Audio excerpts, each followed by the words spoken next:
nina furaha sana maishani mwangu kwa sababu ya utukufu wa Bwana Yesu. Yeye ni Mungu aliyemweza yote, ndo alonijalia uzima, ndo alonipa uzima mpaka leo. Kwa hiyo wewe uliye mwananchi wa Tanzania, nataka nikwambie Bwana muda na majira haya anaita wateule, na nyakati za mwisho zimekaribia. Yeyote asiyesikia injili atateketea. Yaani elewa hivyo kitu ambacho ninakwambia.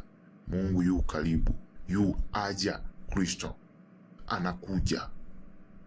Wale waliochapwa alama yake Kristo wataingia kwenye uzima wa milele.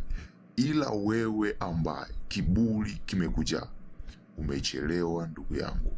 Okoka sasa, okoka. Narudia tena, narudia, okoka.